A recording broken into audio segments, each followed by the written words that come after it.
Thomas. How are you doing today? Very well, thank you. Thank you for having me. Thanks. So, first, could you provide a timeline on when the market can expect further clarity around the gas composition at Topaz? And importantly, what are the data may review about the reservoir's overall size, scale, and production longevity? Yeah, well, look, with the results we've just got from our Jetstream wells, so number 1 and 2. So Jetstream 1 has been very pleasing. We had a fantastic flow rate there, which surpassed last year's rate. So that's brilliant. We've got 1.3 million cubic feet per day there. And so now what we're waiting on is the analytical results for the gas composition. So those are with the laboratory right now. And as soon as those results have been received and reviewed, we'll then share those with the market.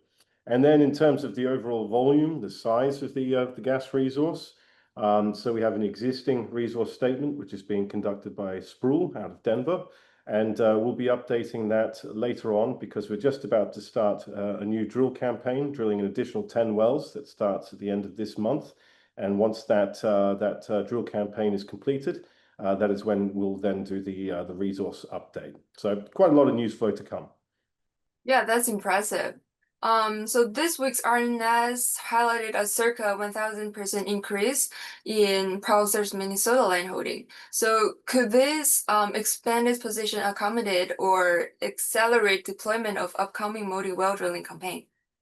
So the two, I guess, aren't linked so much. So our efforts are on advancing Topaz and realizing its production potential as soon as possible. This additional ground that we have access to, it's a very large complement, and what it does is it gives us future exploration portfolios. So ground that we deem to be very prospective for helium, and that really is the growth of the company. But as I say, the focus at the moment is to get Topaz online, and then this gives the growth profile. Great. So talking about the micro level about this industry, it seems the world is becoming increasingly aware of the strategic importance of helium. Among all publicly listed junior E&P plays in North America, what does it mean to be the only company with access to the world's highest grade helium supply when it's come to production? Specifically, what are the benefits? Well, look, the macro side for helium is very strong, that's for sure. So it's really gone from education-wise now. I think people are now understanding it's not about party balloons, but helium is very important to modern technology. So particularly with the AI boom that's on, and I guess helium's use in the fabrication of semiconductors. But look, for us zeroing in on our project, it's very high concentration for sure. So the rough sort of threshold for helium concentration is 0.3%. We got up to 14.5%, so it's extremely high grade. And the potential benefits of that is that less gas to process in order to produce the final product. So one could anticipate that there may be a positive there for reduced operational costs.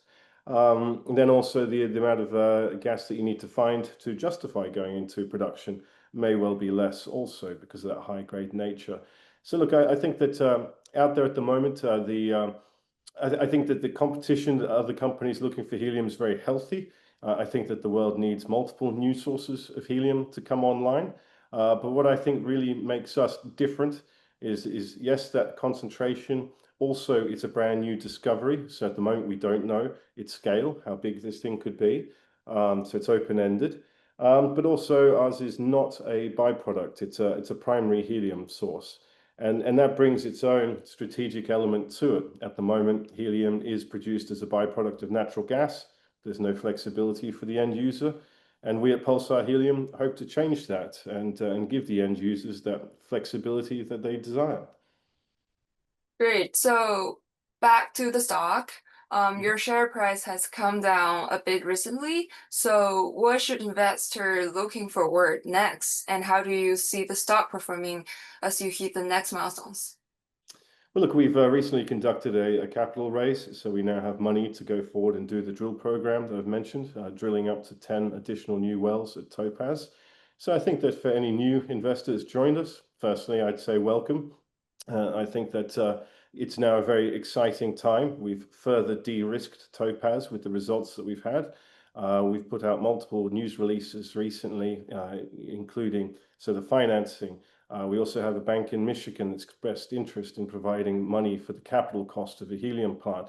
We have a drill program underway where, starting at the end of this month, whereas every few weeks we'll have another well completed, culminating in a resource update and then with an economic analysis too.